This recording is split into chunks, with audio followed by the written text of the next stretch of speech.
So Sri Lanka versus Bangladesh match 15 at Dallas நடந்து முடிஞ்சிருச்சுங்க. Bangladesh 2 wickets வித்தியாசத்துல இந்த மேட்சை வின் பண்ணிட்டாங்க.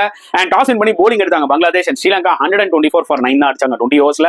இதுல டாப் ஸ்கோரர் 47 நிசாங்கா சூப்பரா விளையாடுனாருங்க. இன் 28 balls என்னவோ அடிச்சாரு, செமையா விளையாடுனாரு. ஆனா அவரை தவிர மத்த எந்த பேட்ஸ்மேனுக்குமே வந்து பாத்தீங்கன்னா இந்த பிச்சில மொமெண்டமே இல்ல. இன்ஃபேக்ட் லாஸ்ட் 5 ஓவர்ஸ்க்கு 25 இருந்தாங்க அவங்க அடிச்சாங்களே, அங்கதான் ஒரு மிகப்பெரிய செட் பேக் ஆயிடுச்சு. ஆக்சுவலி ஸ்ரீலங்காக்கு 140 அடிச்சிருந்தாங்கன்னா டெஃபினட்டா இந்த பிச்சில ஒரு சேலஞ்சிங் ஸ்கோரா இருந்திருக்கும். But we have to give credit to Bangladesh bowlers also. Mustafizur சூப்பரா போட்டு 3 விக்கெட் எடுத்தாரு. டஸ்கின் அமர் அவரோட எக்ஸ்பீரியன்ஸை காமிச்சு 2 விக்கெட்ஸ் எடுத்தாரு. ரிஷாத் ஹுசைன் அந்த லெக் ஸ்பின்னர் நல்ல டேலண்டட் bowler, அவர் குரூஷியலான பேக் டு பேக் விக்கெட்ஸ் எடுத்து ஓவராலா 3 விக்கெட்ஸ் எடுத்தாரு. சோ செம bowling எஃபெக்ட். சேசிங்ல Bangladesh top order as usual struggle ஆச்சுங்க. பட் மிடில் ஆர்டர்ல ரிட்டர்ன் தாஸும் ரிடாயும் சூப்பரா ஒரு பார்ட்னர்ஷிப் போட்டாங்க. முக்கியமா ரிடாய் ஒரே ஓவர்ல 3 6 விட்டாரு பாருங்க அசரங்காவை. கம்ப்ளீட்டா கேமே சேஞ்ச் ஆயிடுச்சு. அது வரைக்கும் இஃப்ஸ் அண்ட் பட்ஸ்ன்ற மாதிரி போயிட்டு இருந்தது மேட்ச். அண்ட் அதுக்கப்புறம் கம்பேக் ஆனாங்க ஸ்ரீலங்கா. துஷாரா வந்து ஒரு 4 விக்கெட் எடுத்தாரு. ஓவராலா கம்பேக் ஆகி 2 விக்கெட்ஸ் எடுத்தாரு டெத்ல.